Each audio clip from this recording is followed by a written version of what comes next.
let's start with audio hardware, and I'm really talking about a microphone. So we said that we want to use external microphones to capture the best audio for our screen recordings. And we have a few options available to us. You can see that for me, I'm using a lapel mic, and maybe you didn't notice, but there's a microphone down here that I've run under my shirt and clipped here toward the top. Oh, and I just bumped it. Hopefully that wasn't too loud. And so I like a lapel mic. It's close to me. It's not something that's a distraction to the viewer, as opposed to something like this desk microphone. The nice thing about this one is it's USB. I can plug it directly into the computer, but if you have it sitting on your desk, that does tend to get in the shot. People will be able to see that. You might like that. You might say, oh, I like that microphone. I like people seeing the equipment that I'm using. Okay, great. I'll give you links to all of this hardware that I'm talking about here in the resources section, so check that out as well. So, this is a nice one. If you're just doing audio voiceovers, it's fine. It's a very sensitive mic. This is the Blue Yeti.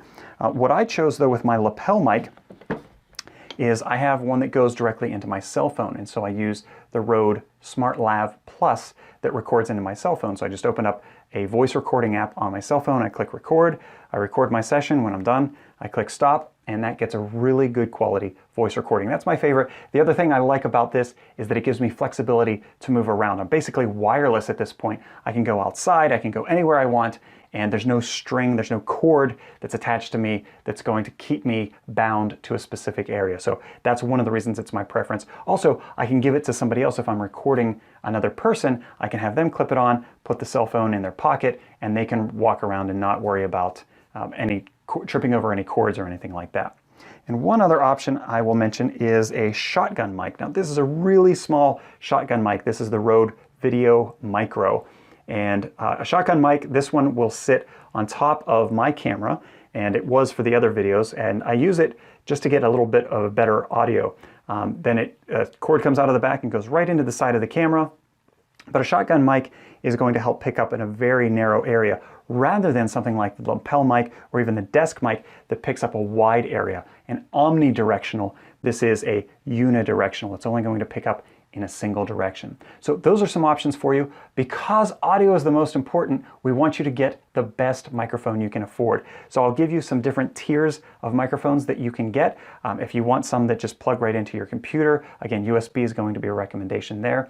Ones that plug into your cell phone or your smartphone, that's a great one. That's my preference. And then, like I said, we have shotgun microphones, and these go into the thousands of dollars if you wanted to get into studio quality shotgun microphones. But this one was under $100. So get the best mic you can afford. Make sure you're recording separately. You're recording your audio separately. And then what we'll do in Camtasia is we'll get that external audio and we'll combine it with whatever we have from the camera or anywhere else if it's a screencast, and we'll combine them into a good finished video product.